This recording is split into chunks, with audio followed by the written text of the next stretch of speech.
semua benda-benda peninggalan yang dianggap di luar Kristen, di luar agama Islam, itu dibakar, termasuk benda seni. Dibakar karena dianggap ini kafir. Pokoknya kan tidak boleh membuat patung apapun. Kalau orang Muslim kan tidak boleh, ya. Orang Kristen juga terprovokasi, akhirnya banyak yang dibakar. Orang Kristen baru menyadari ini benda peninggalan bersejarah, kenapa dibakar? Akhirnya mereka stop gerakan ikonoklasme pada abad ke-6 itu. Nah, manuskrip itu setelah dibakar oleh orang-orang Kristen ya, itu diselamatkanlah oleh para sarjana Arab filsafat itu. Maka perkembangan filsafat itu, perkembangan ilmu pengetahuan ya, bukan filsafat saja. Ilmu pengetahuan itu pertama dari Yunani, lalu kemudian ke Romawi, dari Romawi kemudian masuklah ke Arab Saudi, dari Arab Saudi baru ke Eropa sampai sekarang. Ya, maka Eropa itu memegang kendali dari mulai abad pertengahan sampai pada masa sekarang. Itu kekuatan Eropa ya. Nah, maka di Islam muncul seorang filsuf misalnya seperti namanya Ibnu Rus, ya, Ibnu Rus. Kemudian Al-Ghazali. Nah, kita tidak belajar ya karena saya tidak menguasai filsafat Islam. Kalau dulu waktu saya mengajar di STT Due, saya bisa undang teman saya untuk mengisi filsafat Islam, ya, beberapa kali pertemuan supaya bisa dapat perspektif filsafat Islam. Tapi saya tidak tahu apakah di sini diizinkan atau tidak untuk mengajar filsafat itu, supaya kita tahu relevansinya. Dan kalau dulu saya diizinkan, diberikan keleluasaan, silakan mau buat. Kalau di sini saya rasa nanti akan terbentuk dengan birokrasi ya. Jadi kita diskusi dalam kelas yang tidak berbau filsafat Islam saja gitu ya. Oke, membuka museum mengumpulkan semua naskah yang berkaitan dengan bidang biologi dan ilmu hayati. Jadi begini, gigi kuda ada berapa? Aristoteles putus mahasiswanya, buka saja kuda itu mulutnya, hitung giginya ada berapa. Itu Aristoteles. Dan pada waktu itu dia mengajukan dana kepada Alexander Agung untuk meneliti. Anda tahu pakis, sayur pakis? Tahu ya?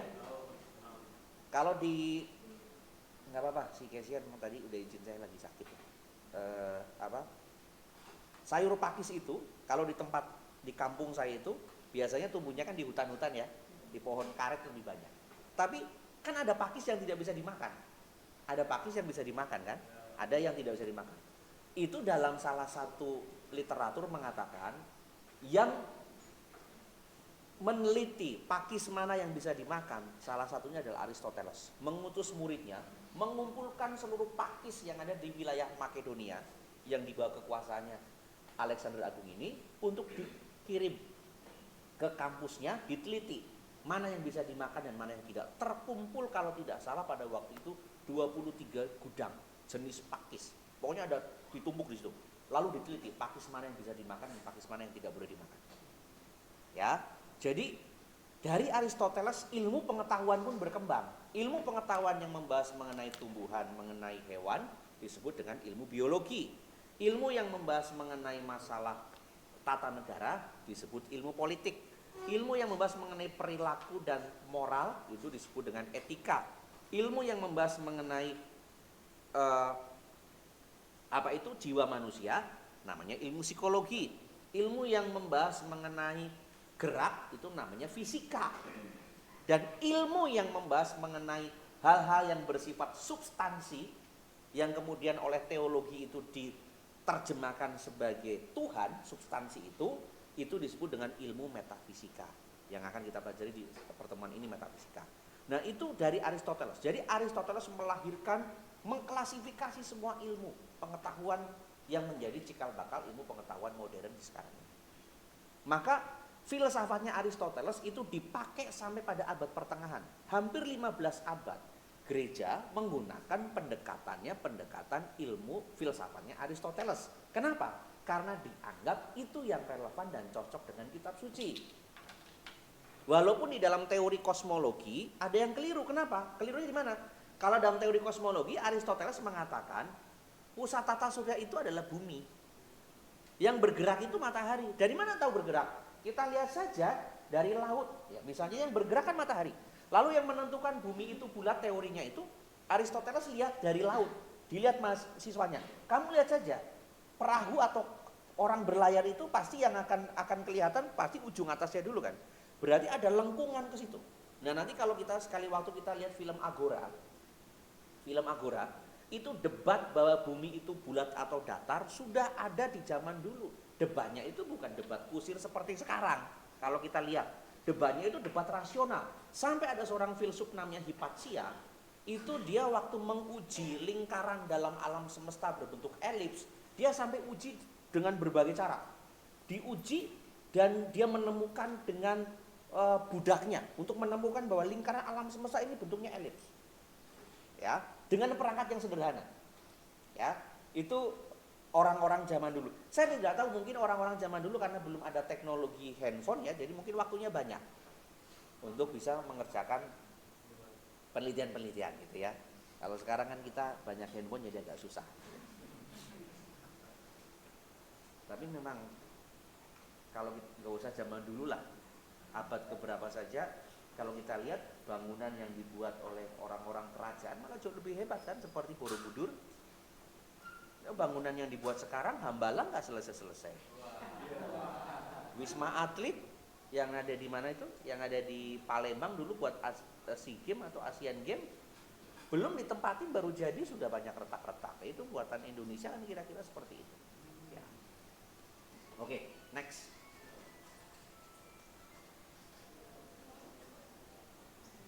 Next. Oke. Ini karyanya yang terselamatkan hanya 47 ya. Yang terselamatkan apa? Selanjutnya diganti yang satu lagi. Oke. Oke. Di kampusnya Aristoteles, jadi di kampusnya itu dibagi dalam 3 fakultas. Di kampusnya dibagi dalam 3 fakultas.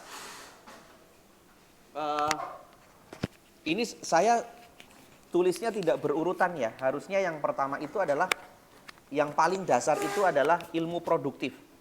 Ilmu produktif itu ilmu yang paling dianggapnya kelas yang rendah ya, produktif. Makanya mungkin menjadi beralasan seni itu dianggapnya oleh banyak orang rendah ya. Makanya kalau pekerja seniman kan zaman dulu, kamu punya calon seniman mau makan apa gitu kan. Nah, itu kira-kira seperti itu. Ini masuknya dalam kategori yang paling bawah. Kenapa disebut ilmu produktif? Karena di situ dia menghasilkan sesuatu. Menghasilkan.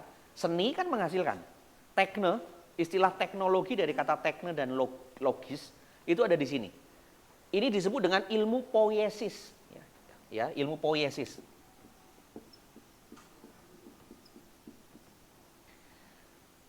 Kebenaran dalam ilmu poiesis itu ditentukan pada kegunaan. Atau bahasa satunya lagi apa ya? Oh, ini. Orang pragmatis. Orang pragmatis itu kalau tanya, kamu belajar teologi gunanya untuk apa? Selalu dia akan bertanya gunanya untuk apa. Padahal ilmu teologi dan ilmu filsafat itu tidak masuk dalam ilmu produktif, masuknya dalam ilmu teoritis. Kalau kita tanya belajar teologi, belajar filsafat kegunaannya apa? Salah bertanya. Karena belajar teologi, belajar filsafat nggak ada gunanya. Memang nggak ada gunanya loh. Kalau kita cek, gunanya untuk apa kita belajar? Makanya kebenaran di dalam ilmu teoritis itu bukan pada kegunaan. Kebenarannya pada proses di sini. Kalau dalam teoritis. Oke ya, nanti untuk yang tadi bisa Anda konfrontasi pendapat saya tadi. Ilmu produktif seperti ilmu tata boga, ilmu seni. Ini ilmu poiesis, ya, seni. Kemudian ilmu teknologi. Kalau zaman sekarang itu apa? Misalnya IT, ya. Kemudian yang mempelajari SI, sistem informasi, kan ada bentuk produknya. Ilmu desain grafis, ilmu desain interaktif media, ya. Ilmu arsitektur. Nah, itu masuk di sini. Masuk di ilmu poiesis. Kemudian ilmu kalau Anda mau belajar jadi chef tata boga, gitu ya. Tata boga kemudian atau jadi tata boga itu jahit ya? Atau masak? Masak, oke. Sekarang begini, kayak Anda misalnya beli nasi goreng di depan SC Battle itu, ya itu sebenarnya nasi gorengnya enak, cuman porsinya dikit. Jadi kalau, ya kan? Kalau Anda makan satu kurang, makan dua mahal gitu kan, aduh repot.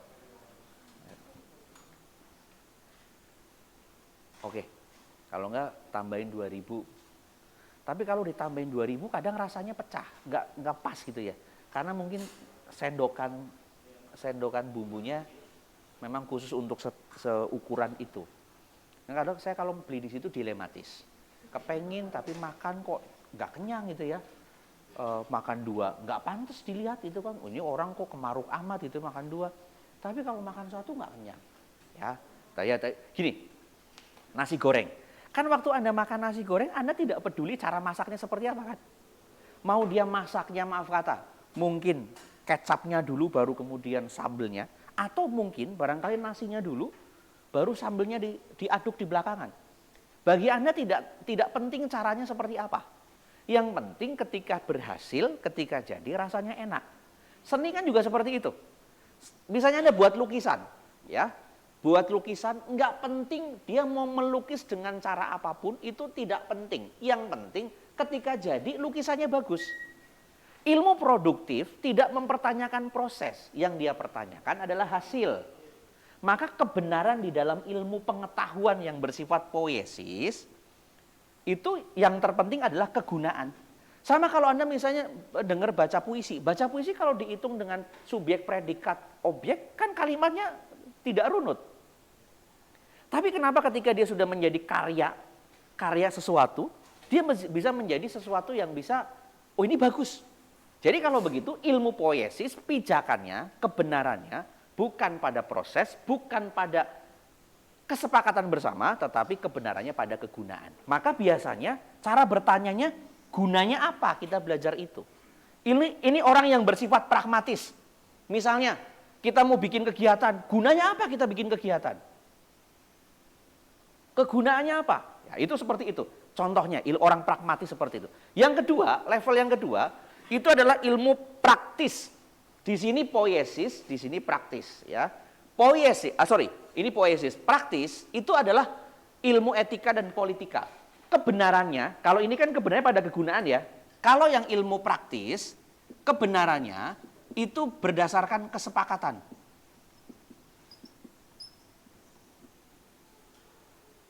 Contoh,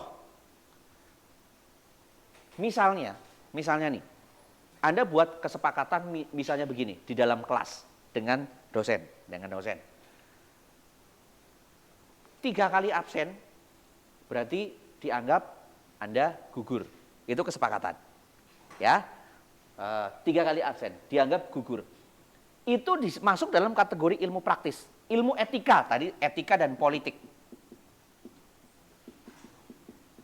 Oke, kesepakatannya adalah kalau ketahuan orang mencuri, sanksinya apa?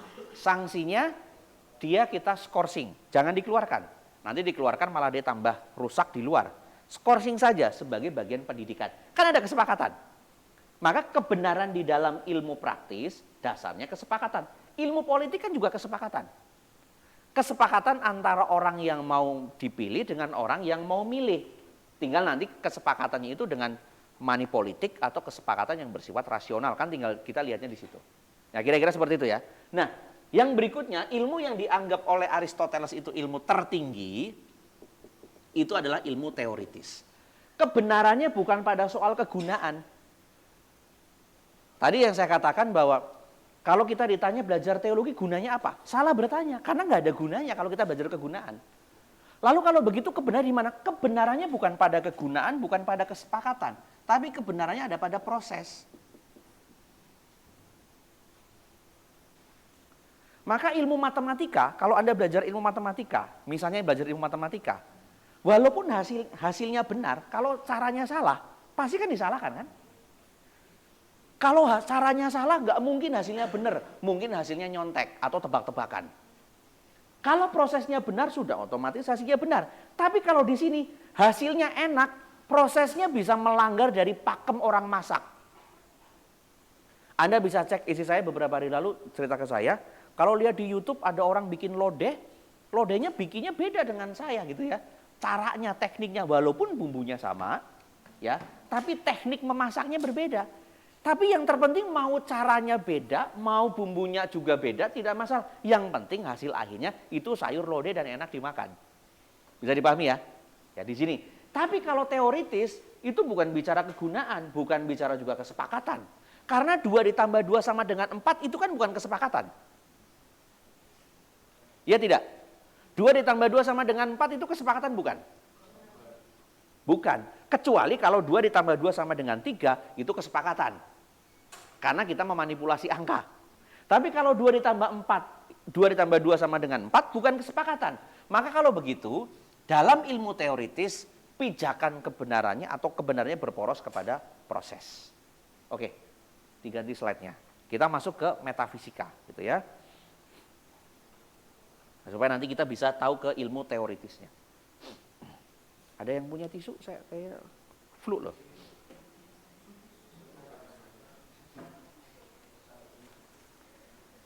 Harusnya minggu ini jadwal UTS ya? Gitu, bukan? Atau gimana? Iya, terima kasih. Enggak ya?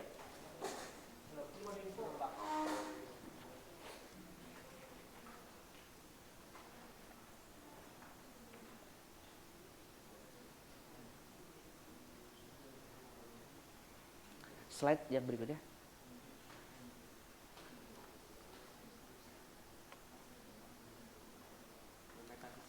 Ya, yang metafisika.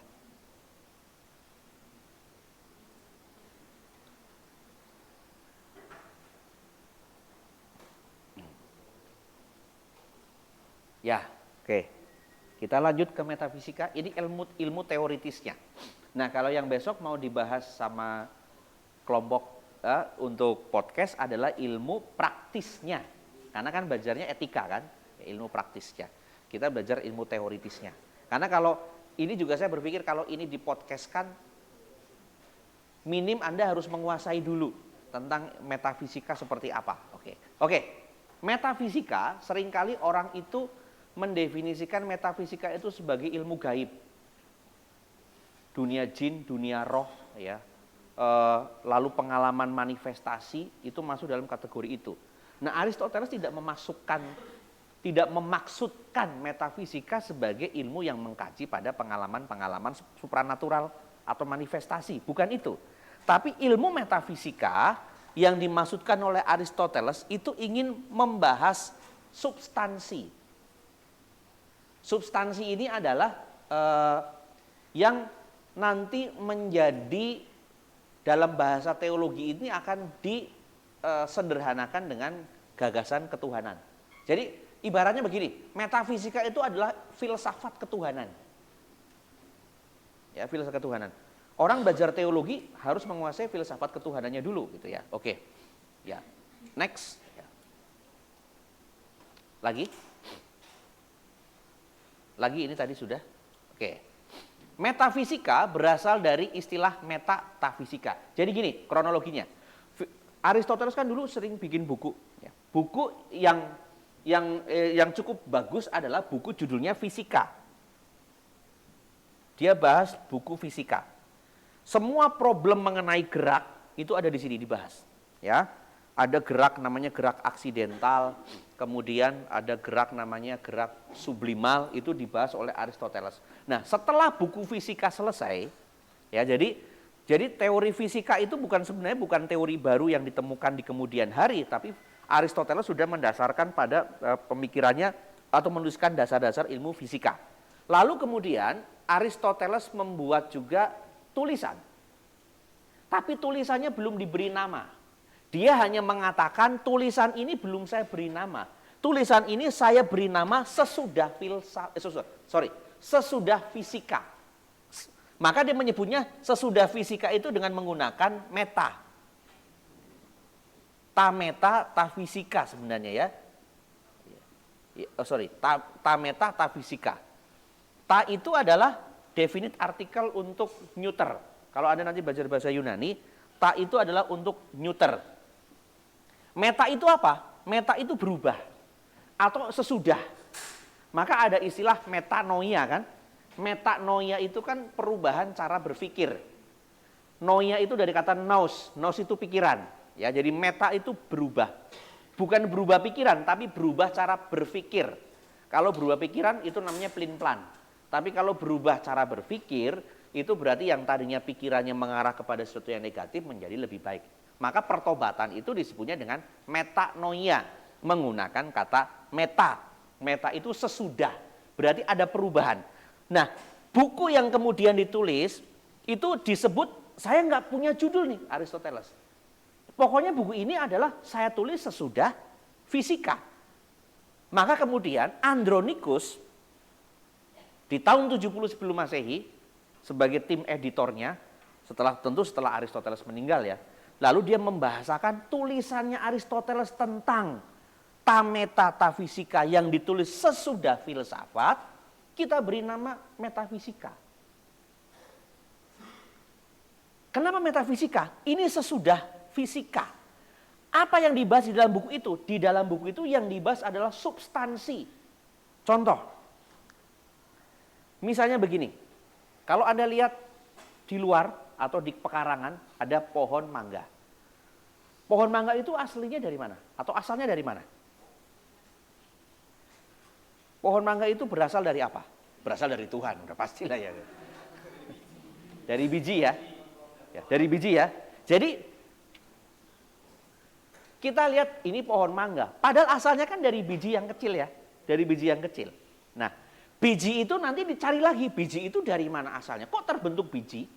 Berarti di dalam biji itu ada potensi untuk bisa menumbuhkan pohon besar. Biji seperti apa yang kemudian bisa membuat biji itu kalau ditanam itu bisa tumbuh dan keluar dari pohon? Ya, biji sesawi gitu ya. Ya. Tapi benar, Tuhan hanya menginginkan iman yang sebesar biji sesawi. Iman yang benar dengan iman yang besar, iman besar belum tentu benar. Tapi iman besar hanya perlu sebiji sesawi saja. Kadang-kadang kan kita imannya kepengen besar ya. Dalam nama Yesus iman saya besar, saya akan jadi orang berhasil. Bukan iman yang besar yang diperlukan, tapi iman yang benar yang diperlukan.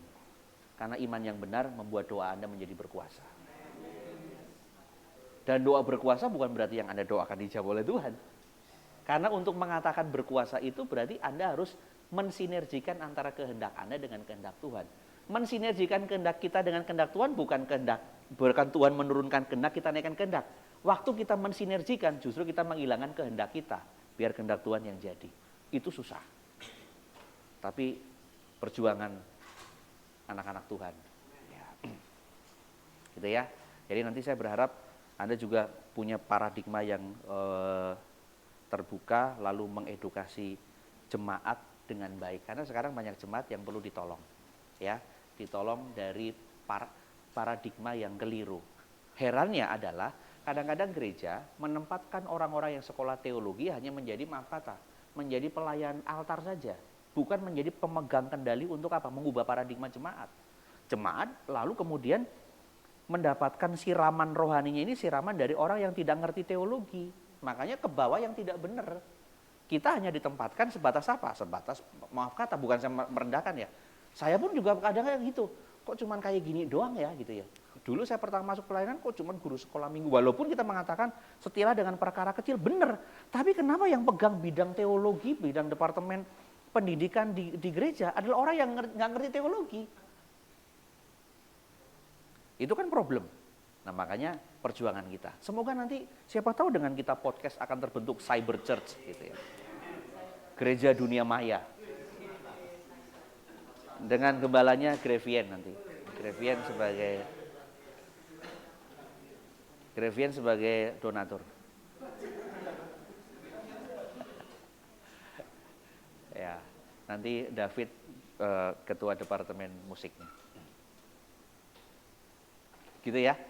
Oke, di sini. Andronicus sebagai editor. Jadi tadi apa yang dibahas di dalam buku Ta Metafisika yang kemudian dijadikan sebagai metafisika. Lalu kemudian, nah Anda kalau coba cek di YouTube-nya Bambang Nursena. Tahu kan Bambang Nursena? Dia mengatakan begini, orang Kristen supaya tidak dibodohi oleh ajaran-ajaran rupa-rupa ajaran masa sekarang harus ngerti metafisika. Dia kasih contoh bagus. Ya, dia kasih contoh bagus. Pada mulanya di dalam Yohanes itu apa? Pada mulanya Allah adalah firman ya.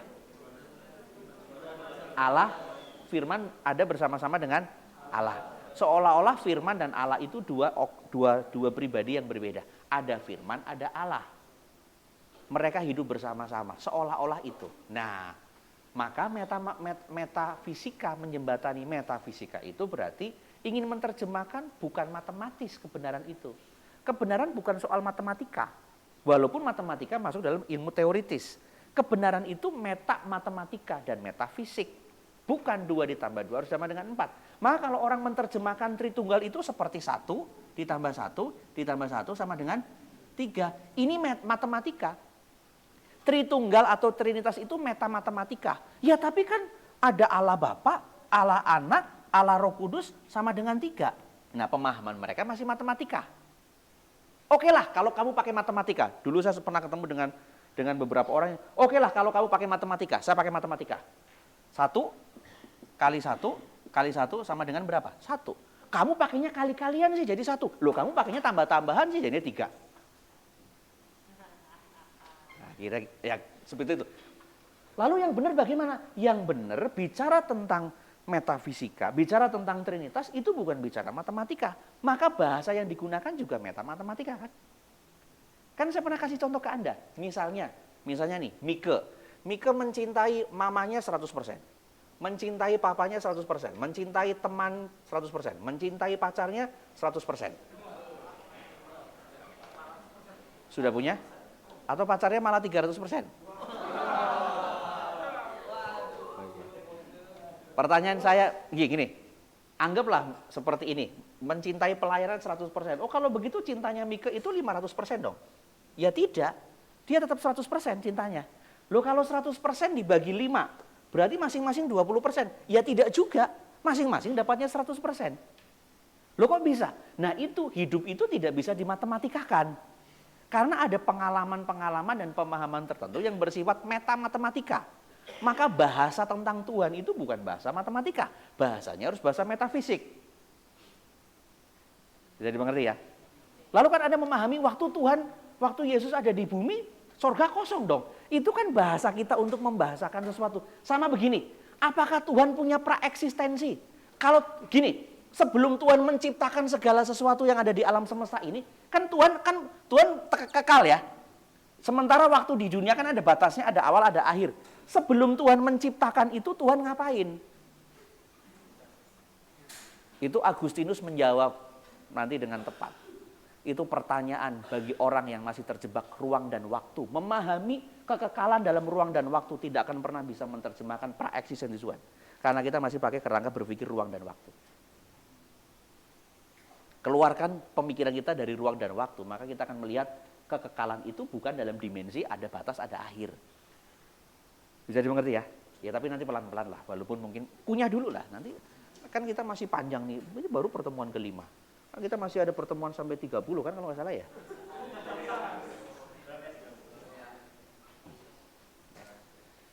Oke, next. Ya ini pengetahuan tentang ada. Oke.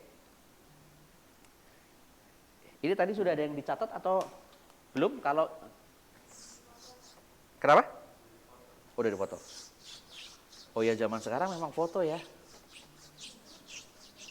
Kalau zaman dulu saya kuliah, catatan saya itu paling laku 2 minggu sebelum UTS. Termasuk perempuan pinjam catatan ke saya. Bahkan sampai sekarang catatan bahasa Yunani masih tersimpan rapi di tempat saya. Bahasa Yunani tapi kalau yang lain sudah saya pensiunkan.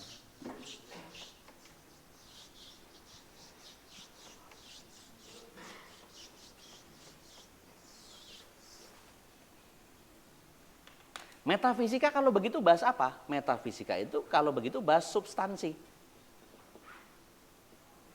Substansi di dalam bahasa filsafat itu disebut dengan ada.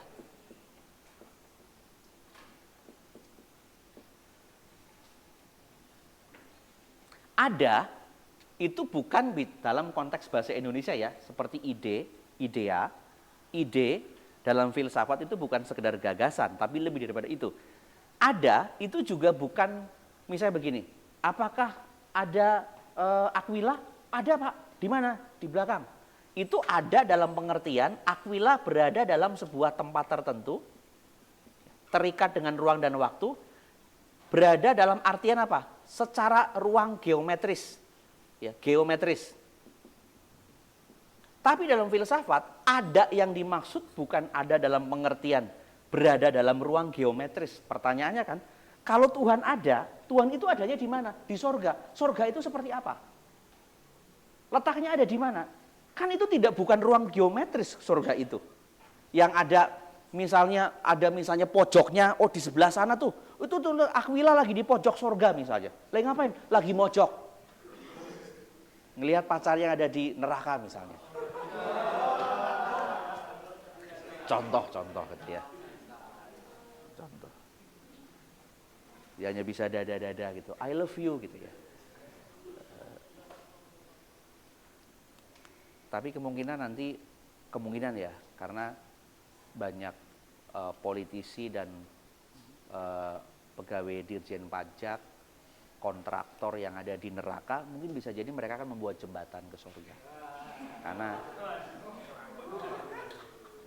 yang suka markup dana kan biasanya kan para kontraktor gitu ya, dana-dana proyek pemerintah gitu ya. Jadi mereka udah terbiasa lah di surga itu, di dunia. Jadi nanti di sana, wah kita nggak ada akses jembatan ke sono, jembatan gampang lah, Suramadu aja selesai. Ya, jadi mereka mungkin akan bikin proyek jembatan antara neraka dan surga gitu ya. Saya tidak tahu nanti mungkin siapa pemrakasanya. Ya, jadi mungkin nanti neraka yang paling kaya kali ya. Karena banyak koruptor di sana gitu ya. Kemungkinan. Nah, cara berpikir saya kan berpikir ruang geometris kalau begitu. Neraka seolah-olah ada tempatnya. Sorga seolah-olah itu bicara tempat gitu ya. Ya, tapi saya tidak tahu apakah nanti sorga itu seperti tempat ataukah sorga itu hanyalah sebatas suasana. Kan kita tidak tahu gitu ya. Ya kalau suasana, ya bisa saja nanti sorga itu adalah bumi juga bisa.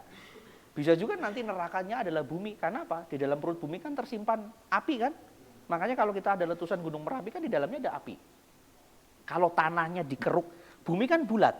Nah di sini dieksploitasi terus-menerus. Dari orang sini juga eksploitasi keruk. Dari sini dikeruk, ya. Dari sini juga dikeruk. Nanti lama-lama dia ketemu lempengan bumi. Bumi jadi tidak bulat lagi. Bumi jadi datar. Nanti yang keluar apinya. Bisa jadi neraka. Nah kalau gitu surganya ada di mana? Ya mungkin NASA sedang memprakarsai supaya manusia dipindahkan ke planet Mars. Tapi kalau planet Mars bisa dihuni, wah repot lagi. Kalau begitu keselamatan bukan hanya di bumi, tapi juga di planet Mars. Itu sesuatu yang kadang-kadang agak sulit kita bayangkan, tapi bisa jadi terjadi seperti itu gitu ya. Kan tidak ada yang mustahil bagi pengetahuan.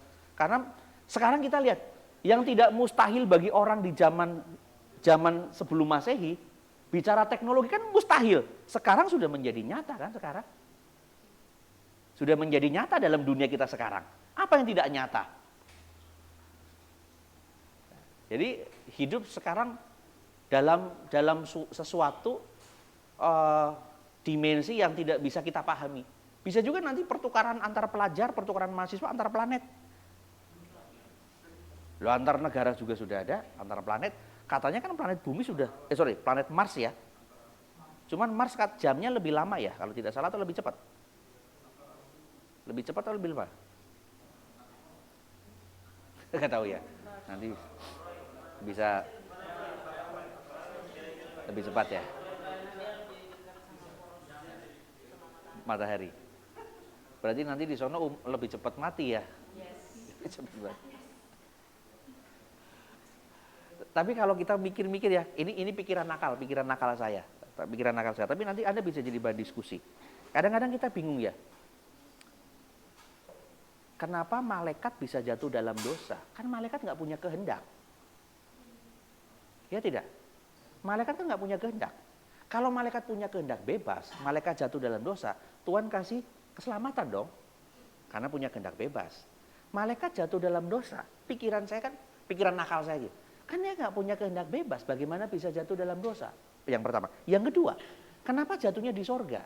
Bukankah sorga itu tempat yang suci? Berarti di surga tidak steril dengan dosa dong. Karena malaikat saja bisa jatuh dalam dosa. Itu kan pikiran nakal. Pikiran nakal yang muncul. Terus yang membuat manusia jatuh dalam dosa itu apa? Kehendak bebas. Pertanyaannya, siapa yang memberi kehendak bebas? Ya Tuhan. Kalau begitu Tuhan punya andil. Ya Tuhan memang punya andil dalam konteks itu, makanya Tuhan memberikan penebusan. kepada manusia. Tapi kepada malaikat kan Tuhan tidak memberikan penebusan. Kenapa? Loh karena dia tidak punya kehendak bebas, makanya tidak diselamatkan. Loh kok dia bisa jatuh dalam dosa kalau dia tidak punya kehendak bebas? Ya itu pertanyaan yang memang agak sulit untuk dijawab. Tapi kalau Anda tanya kepada orang yang salah, nanti Anda dianggap sesat. Jadi lebih baik dihindari pertanyaan itu di dalam ruang kelas ya. Kecuali memang dosennya membuka diri, Pak, sekedar iseng. Dulu ada adik kelas saya, iseng nanya ke salah satu dosen. Dosen itu marah. Saya tidak tahu apakah masih ada di sini atau tidak dosennya. Dia marah gini, Bu, ibu atau bapak ya, dia cerita ke saya itu. Waktu Daniel dimasukkan ke lubang singa, di mana Abednego, Sadrak dan Mesak? Kok dia nggak dimasukkan? Berarti dia nggak berdoa dong seperti Daniel. Waktu Sadrak, Mesak, Abednego dimasukkan ke dapur api karena tidak mau menyembah berhala dari Nebukadnezar, Daniel kok nggak dihukum? Berarti Daniel menyembah dong. Oh, Daniel nggak menyembah orang benar. Teman macam apa itu Daniel? Begitu. Teman saya bilang begitu. Adik kelas saya, ya langsung dosennya marah hari itu, nggak mau ngajar lagi. Sampai berapa minggu dia nggak mau masuk kelas. Sebelum mahasiswa itu datang minta maaf. Saya nggak tahu dosennya masih ada enggak di sini gitu ya. Tapi itu dulu dia adik kelas saya, seangkatan dengan istri saya, angkatan 2007 waktu itu. Tapi teman saya ini memang nakal. Tapi dia sudah menghasilkan buku 2. Teman saya sudah menghasilkan buku 2 dan memang anaknya pintar gitu ya. Teologi juga, teologi. Ya, ada pertanyaannya iseng. Teman macam apa itu Daniel? Temannya Sadrak, Mesak, Abednego dimasukkan dapur api, kok dia tidak negosiasi kepada Nebukadnezar. Lalu waktu Daniel dimasukkan oleh Raja Dairus ke mulut gua, di mana Sadrak, Mesak, Abednego? Kok dia nggak ada solidaritas itu pertemanannya? Gitu. Ya, itu makanya waktu itu dosennya nggak bisa jawab, langsung dia marah dalam kelas. Jadi nanti Anda kalau mau bertanya lihat dulu gitu, lihat sikon ini bisa diajak bertanya atau tidak. Ya, kalau tidak ya jangan bertanya aneh-aneh, nanti malah nilainya bermasalah.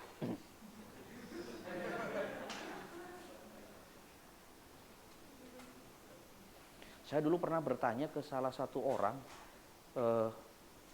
pas bertanya satu orang langsung saya dibilang begini, wah hati-hati pikiran kamu.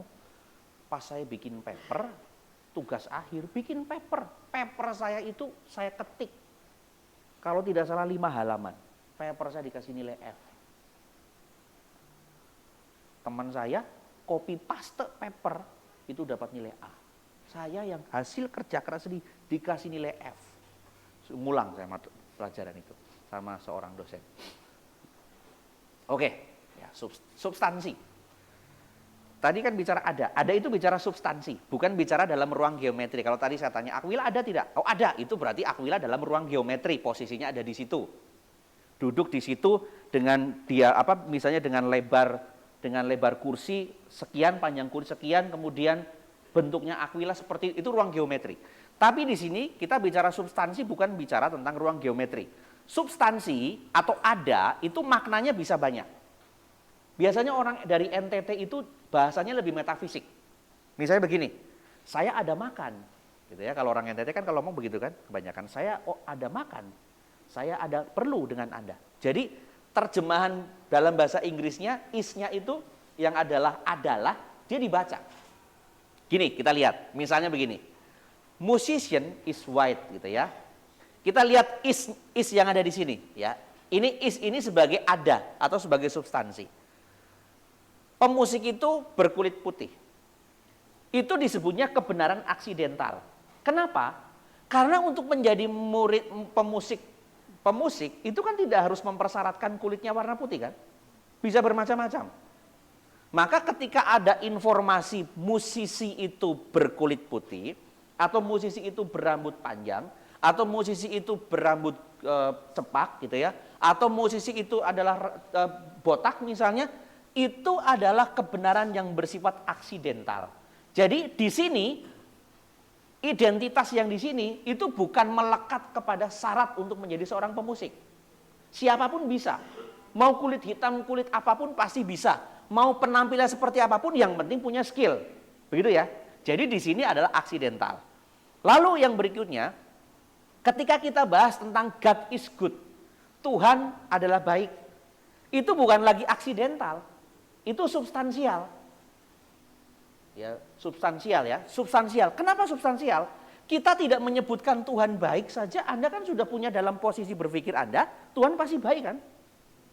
Sekalipun kejadian dalam hidup kita tidak baik, tapi kan kita selalu mengatakan Tuhan tetap baik. Kalau ada orang misalnya hidupnya malang terus, tiba-tiba datang kepada pendeta misalnya, Pak Pendeta Tuhan tidak baik buat saya, Tuhan jahat bagi saya. Tetap Anda akan mengatakan, oh tidak Ibu, Tuhan baik. Tapi kenapa dalam hidup saya kok nggak baik? Bukan Tuhan tidak baik, tapi Tuhan mengizinkan tidak baik datang, karena itu bentuk providensia Tuhan terhadap hidup Anda. Anda harus memahami kebaikan Tuhan bukan dalam peristiwa yang Anda hadapi sekarang, tapi pada peristiwa kemudian Anda akan baru memahami bahwa penderitaan yang dihadapi sekarang itu mengerjakan kebaikan di masa mendatang. Bisa dipahami ya? Berarti itu kebenaran yang bersifat substansial. Tidak disebutkan baik pun kita sudah tahu Tuhan baik. Sekalipun peristiwa dalam hidup kita tidak baik, seolah-olah Tuhan mengizinkan ketidakbaikan, maka ketika Ayub menderita, istrinya kan ngomel. Kamu masih bertahan dengan Tuhan, lalu Ayub mengatakan, apakah kamu tidak menerima yang baik saja dari Tuhan, yang buruk tidak mau? Seolah-olah perkataan itu ingin mengatakan begini. Kalau begitu, dari pernyataannya Ayub, kalau begitu Tuhan pun memberikan ketidakbaikan dong. Ya kan? Dengan mengatakan apakah kita hanya menerima yang baik dari Tuhan, sementara yang tidak baik tidak kita terima. Seolah-olah Tuhan pun memberikan ketidakbaikan. Pada peristiwa konkretnya iya di hadapan Ayub. Tuhan memberikan ketidakbaikan. Tapi pada peristiwa di kemudian hari, ternyata Ayub baru sadar. Peristiwa tidak baik yang dia alami mengerjakan kebaikan yang melebihi daripada peristiwa buruk yang dia terima. Bisa dipahami ya? Itu berarti kebenaran yang bersifat substansial. Oke, ada pertanyaan dulu sampai sini. Ini rencana mau kami podcastkan ya tentang God is good. Kalau berhasil di kafe nanti, kalau berhasil. Tapi mungkin nggak hari ini karena personil yang ambil gambar sakit. Oke, ada pertanyaan dulu sampai sini. Ya.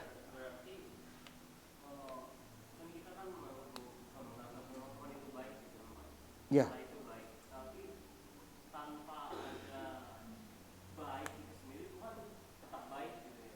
Iya, jadi tadi kata good itu kan hanya untuk menegaskan saja. Tidak disebut good pun Tuhan sudah baik. Karena nanti dalam filsafatnya si Descartes akan mengatakan bahwa kebaikan itu selalu melekat pada satu sosok yang memang tidak bisa diganggu-gugat.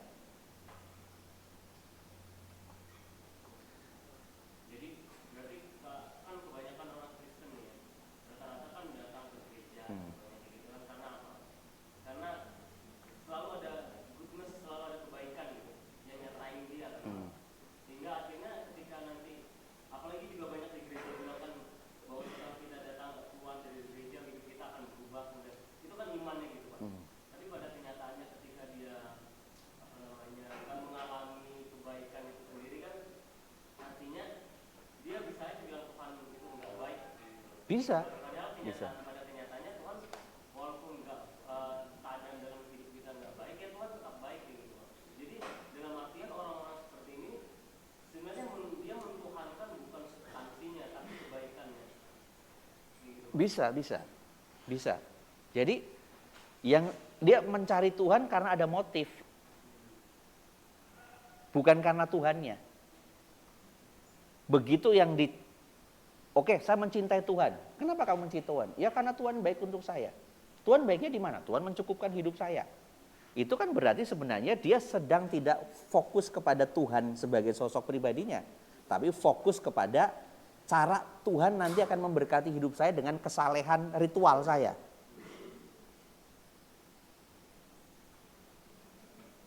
Tapi kan banyak orang memang terjebak di situ. Banyak orang terjebak pada yang seperti pernah saya sampaikan kepada Anda itu, kebenarannya, imannya hanya sebatas iman yang sifatnya ritual. Kalau saya sudah melakukan ini dan itu ternyata saya tidak mendapatkan apa yang saya harapkan, bahkan seolah-olah Tuhan tidak memelihara hidup saya, berarti Tuhan tidak baik untuk saya. Kisah ini saya dapatkan beberapa hari lalu ketika saya mengantar teman saya di Kementerian Kehutanan. Teman saya ini diaken di gereja, di salah satu gereja di kota tertentu lah ya. dengan jemaatnya. Saya pernah saya juga sering pelayan tempat beliau. Dia bukan gembalanya, tapi dia diaken. Jemaatnya banyak. Jemaatnya sekarang sekitar 6.000 jemaatnya ya. 5 kali ibadah, ya 5 kali ibadah. 5 kali ibadah. Dia cerita ke saya begini. Saya belajar teologi, dia memang belajar teologi ya. Dia belajar teologi dan sudah selesai dan dia diaken. Tapi dia juga ASN ya di Kementerian Kehutanan. Dia bilang begini, saya justru terinspirasi dari iman seorang bapak-bapak tua di gereja. Dia cerita ke saya, kenapa Pak? Saya tanya gitu. Bapak-bapak ini sudah 8 tahun menjadi jemaat setia luar biasa, tidak punya keluarga. Anak dia sebatang kara tinggal di situ. Dia sebatang kara. Sampai waktu itu dia koma karena stroke ya, karena stroke dia ngurus sendiri. Pokoknya nggak ada yang nengok, pokoknya keluarga nggak ada. Ya dari kita saja komsel. Dari gereja pun juga kurang memandang dia karena dia adalah orang yang menengah ke bawah dan dia pemulung. Badannya mati sebelah karena stroke kan ya, sampai sekarang mati sebelah katanya. Dia cerita pokoknya sebelah kanan itu mati. Dia cuma bermodalkan motor. Jadi motornya itu dia pindah gasnya ke kiri kan. Karena tangan kanannya sudah nggak bisa beraktivitas, dipindah ke kiri. Hampir tiap hari itu dia selalu mulung botol-botol bekas, dia kumpulkan. Dan setiap minggu dia paling rajin. Pokoknya kalau ibadah 30 menit sebelum ibadah dia sudah ada di tempat dan ikut 2 kali ibadah. Terus dia kemarin cerita sambil agak keluar air mata ya. Yang saya salut dari dia, tidak pernah mengeluh sedikit pun tentang hidupnya dia. Dia selalu mengatakan Tuhan baik untuk saya. Lalu dia usil, Pak, baiknya Tuhan di mana? Sementara Bapak hidupnya seperti ini. Lalu dia jawab begini, kalau Bapak bertanya seperti itu berarti Bapak belum memahami Tuhan yang benar. Seorang pemulung sebatang kara punya pemikiran yang justru dia melampaui daripada kelaziman orang-orang yang belajar teologi.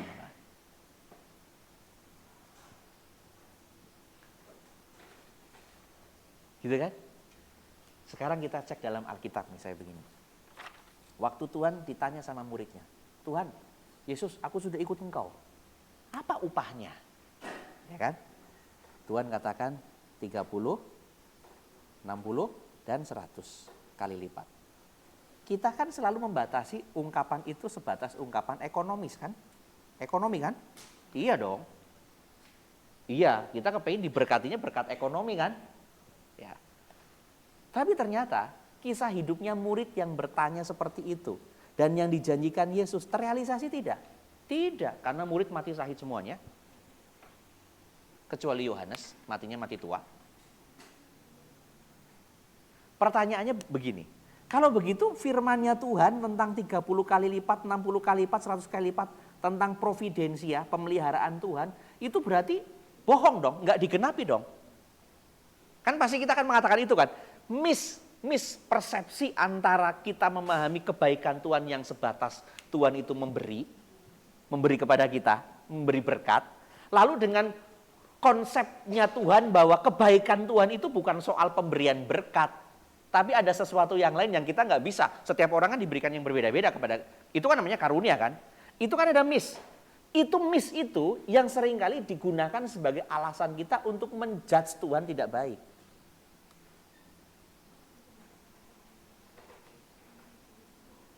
Sekarang saya ingin tanya kepada Anda, gitu ya. Oke. Ya. Oke, diskusinya nanti ya. Sekarang saya ingin tanya kepada Anda, misalnya begini.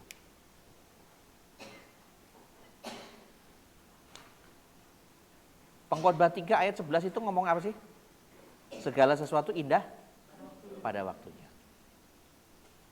Kalau Anda kesaksian, segala sesuatu indah pada waktunya. Tuhan, proses hidup saya. Misalnya nih Anda cerita apa kesaksian. Sampai dibuat ini dan itu, sampai dipermalukan. Tapi saya setia menjalankan itu. Saya baru sadar, ternyata ini Semua proses itu adalah jalan untuk saya menuju kepada titik seperti ini. Anda mengatakan segala sesuatu indah pada waktunya karena Anda sudah menyelesaikan pengalaman hidup buruk kan? Ya tidak, pengalaman buruk itu. Tapi pada waktu kita mengalami pengalaman buruk, kan kita tergiur untuk mengatakan Tuhan tidak baik. Karena kita punya pembanding. Kok dia lebih baik, saya tidak. Dia pelayanan, saya juga pelayan, bahkan lebih. Saya dibanding dia. Kita tergiur untuk mengatakan Tuhan tidak baik di situ. Padahal kita mengatakan Tuhan baik, Tuhan tidak baik, esensi Tuhan tetap sama, baik kok. Kan di situ makanya itu kebenaran substansial. Nggak perlu disebut oleh orang lain, nggak perlu pengakuan dari orang lain, Tuhan tetap baik kok.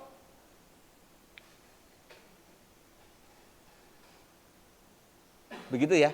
Tapi andai kata misalnya dalam proses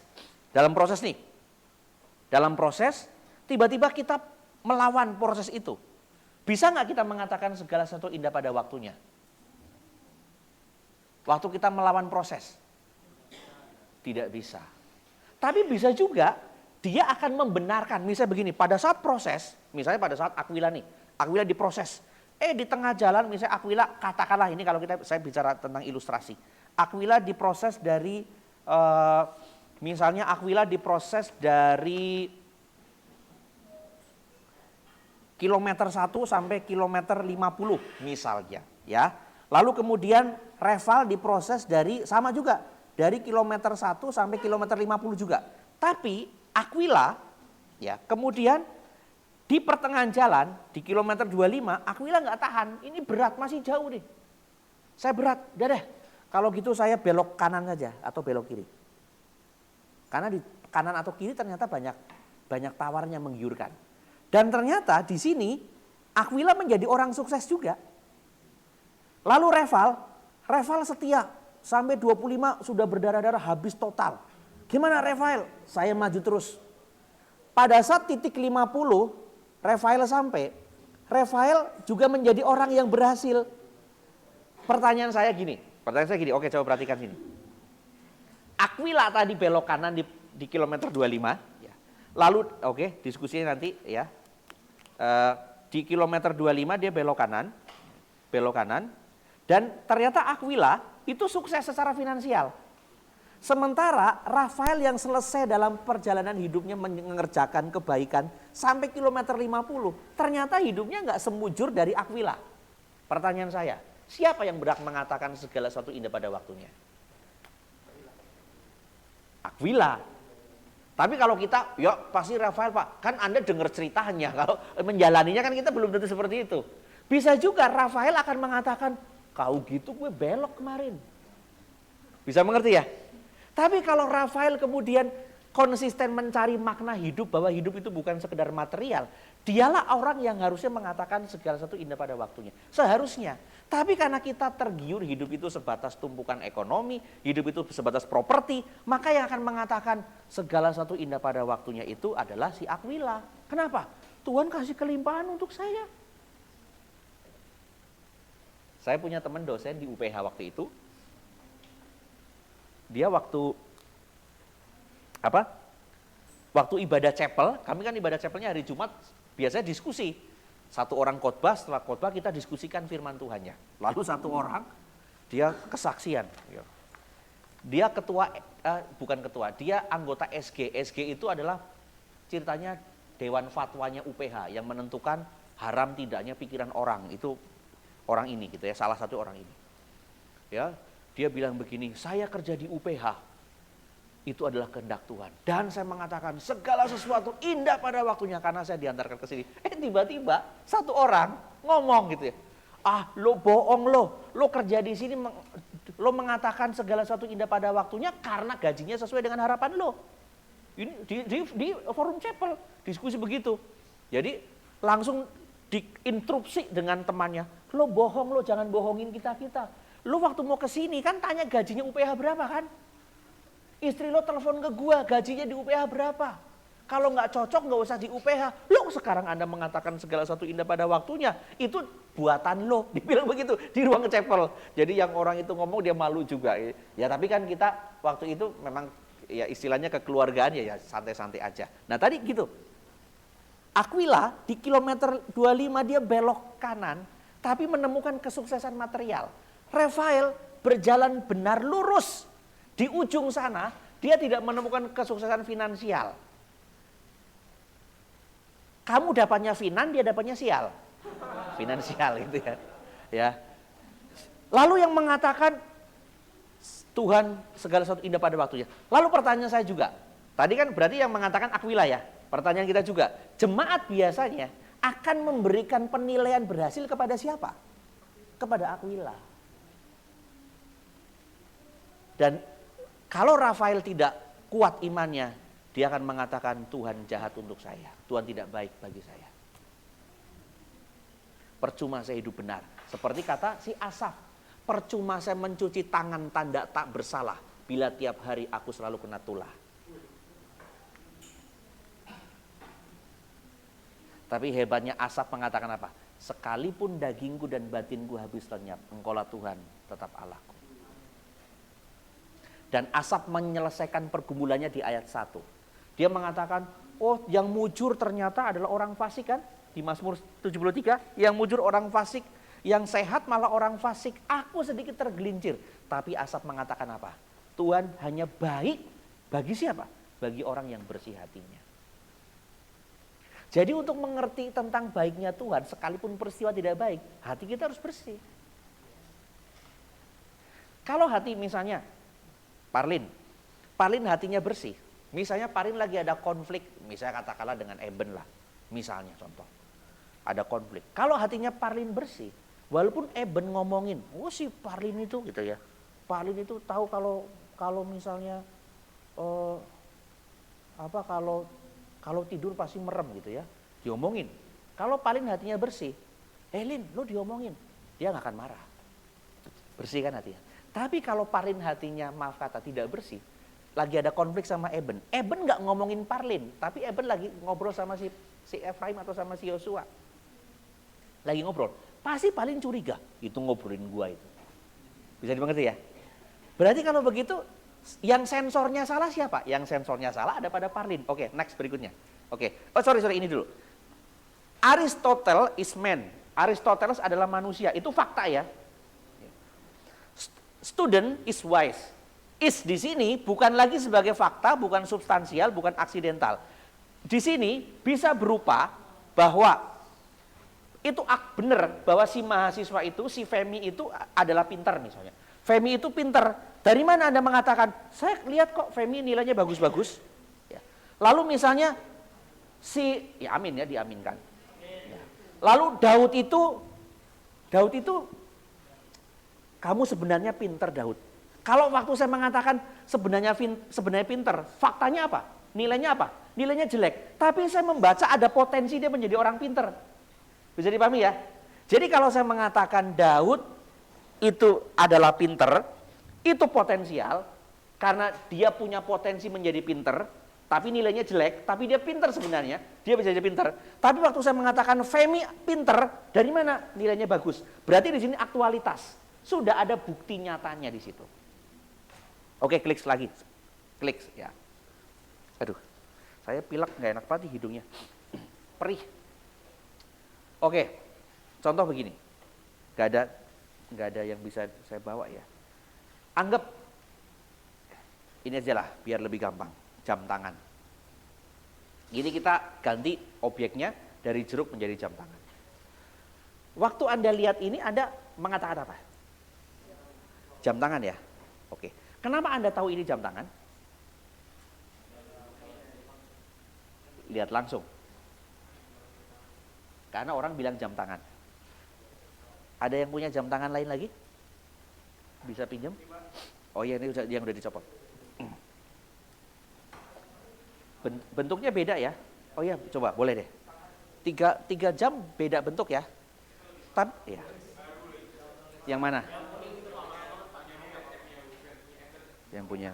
Oke, ini jamnya bentuknya beda. Tapi kenapa Anda sudah sepakat Anda ini mengatakan tiga-tiganya jam tangan?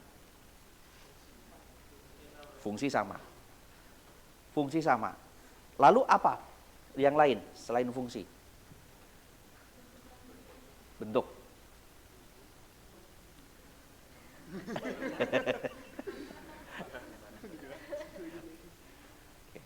bentuk sama.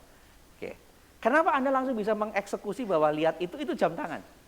Karena di kepala kita kan sudah ada memori benda bahwa yang pengatur waktu itu namanya jam. Atau stopwatch ya. Gitu ya. Oke, bentuknya jam. Waktu saya tunjukkan ini, Anda bisa mengatakan ini air mineral, air minum. Kenapa Anda tahu? Karena di kepala kita itu ada yang disebut dengan forma intelligible. Forma intelligible itu sesuatu benda yang kita kenal dimasukkan dalam kepala kita dulu. Maka waktu kita ketemu, pikiran kita langsung mengatakan itu adalah jam. Ya kan? Waktu misalnya Anda ketemu dengan Johan. Ketemu dengan Johan. Oh, Johan tuh sudah tahu Anda pokoknya bentuk tubuhnya seperti ini. Begitu Anda lihat di tempat keramaian, di tempat umum misalnya, Anda lihat dari belakang, itu kayaknya Johan. Kenapa Anda bisa mengatakan, menyimpulkan itu Johan? Walaupun mungkin begitu ditepak, bukan Johan, cuma mirip. Kenapa Anda mengatakan itu Johan? Karena kemiripan anatomi tubuhnya si Johan sudah Anda kenal, dimasukkan ke dalam forma intelligible kita kan? Ya tidak? Oke. Waktu Anda mengatakan juga tadi Tuhan baik, karena kan forma itu sudah dimasukkan dalam kepala kita. Makanya kalau jemaat masih imannya masih menengah ke bawah, masih pre-basic. Kenapa? Karena dalam forma intelligible-nya yang dimasukkan itu bukan sesuatu yang benar 100%. Yang masih bersifat transaksional. Lo memberi, lo akan diberi banyak. Itu yang dimasukkan dalam kepala. Dalam kepala jemaat. Mengubah ini memang butuh energi. Tapi ini harus kita lakukan, para mahasiswa teologi. Oke, jam mengaktualkan mata. Mengaktualkan mata, lalu mata menerima forma. Waktu kita lihat jam tadi, pikiran kita kan langsung, oh itu jam. Kan langsung otomatis ya, dia bekerja. Itu jam. Lalu merintahkan ke mulut untuk mengatakan itu jam. Bisa dipahami ya? Oke, itu jam.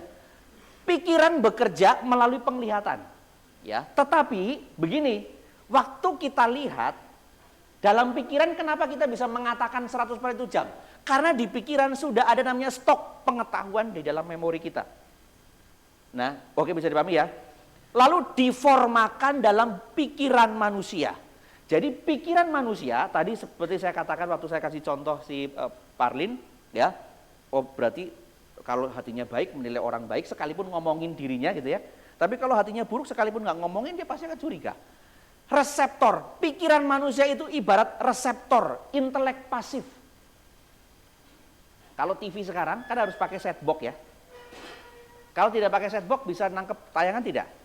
Tapi pertanyaan saya, tayangan sebenarnya ada tidak? Di luar, kenapa set box bisa menangkap RCTI, menangkap Kompas TV, kenapa? Karena di luar ada gelombang elektromagnet yang bisa ditangkap kan. Jadi set box itu seperti pikiran kita seperti set box, reseptor, menerima, tapi dia tidak bisa menciptakan program baru kan. Set box tidak bisa menciptakan, tiba-tiba Anda punya set box di sana, TV-nya Anda TV baru. Tidak ada, TV apa? Oh pokoknya ini tidak ada, pokoknya set box saya khusus. Pokoknya keluar TV yang lain. Kan tidak bisa ya. Set box menangkap sesuatu yang sudah paten di alam semesta dalam gelombang elektromagnet. Ada RCTI, ada Kompas TV dan lain-lain. Nah, intelektual pasifnya siapa? Intelektual pasifnya itulah sumber utama pengetahuan. Yang kemudian itu ditafsirkan sebagai Tuhan. Itu untuk metafisika. Jadi, sumber utama pengetahuan itu disebutnya intelektual aktif. Intelektual aktifnya siapa? Tuhan. Yang pasif siapa? Yang intelektual pasifnya adalah manusia.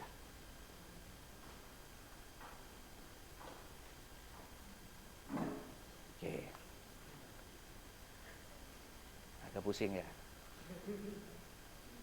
Tapi nggak apa-apa, memang bagus tadi saya handle dulu ya kalau di podcast kita nggak dapat malah. Nanti kita podcast yang tadi etikanya saja. Biar dia harus dipelajari etikanya lagi.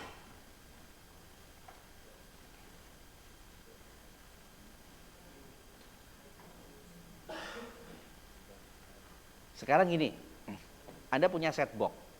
Misalnya Anda bertetanggaan lah di rumah gitu, bertetanggaan samping kanan kiri. Set box-nya mereknya beda, harganya beda. Yang satu TV Anda nggak nyala, yang satu setboxnya bisa menangkap frekuensi pertanyaannya. Yang rusak apakah stasiun televisi yang aslinya ataukah setboxnya? Setboxnya. Kan Anda tidak bisa mengatakan stasiunnya buruk, nggak bisa. Yang Anda bisa katakan setboxnya rusak.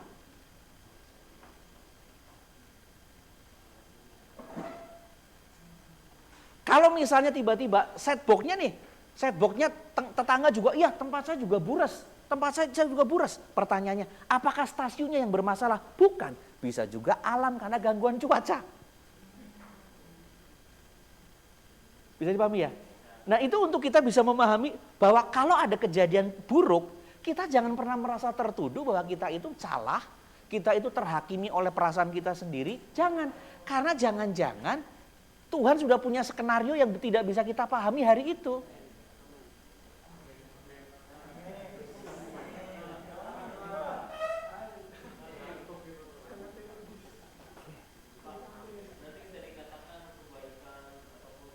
Sorry, bentar. Kalian makan jam berapa? Oh ya udah. Oke, gimana Aquila? Nggak apa-apa, nggak apa-apa.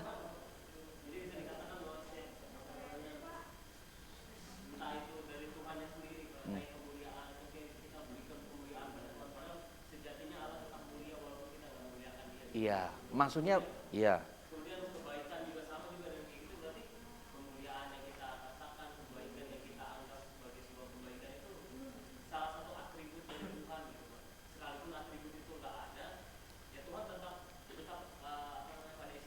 Iya. Kan Tuhan tidak disembah pun dia tidak kehilangan kehormatannya kan? Kita mau katakan oh Tuhan jahat, tetap dia baik kok, orang esensinya yang baik. Kalau manusia dikatakan lo jahat, yang baik jadi jahat. Karena dikatakan jahat-jahat terus kan. Kalau Tuhan kan tidak, esensinya baik. Nah itu metafisika bergerak dalam level itu. Nanti mungkin kalau tidak, ini belum selesai sebenarnya metafisika ya. Tapi kita waktunya sudah selesai. Gak apa nanti kita atur lagi lah. Kalau enggak, kita podcast dulu bahas etika, baru nanti metafisikanya kita lanjutkan lagi. Jadi Aristoteles 3 kali pertemuan. Karena memang Aristoteles harus memang banyak pemikirannya. Gitu ya. Jadi sampai di sini perjumpaan kita. Terima kasih untuk waktunya dan mohon maaf tadi terlambatnya saya kebangetan gitu ya. Semoga Anda persiapkan untuk hari Selasa depan podcast kaitan dengan masalah etikanya Aristoteles menuju kebahagiaan, menjadi bahagia ala Aristoteles. Itu bisa juga nanti jadi tema diskusi. Begitu ya, terima kasih. Saya minta nanti Arga masuk ya, Arga pimpin dalam doa.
Amin.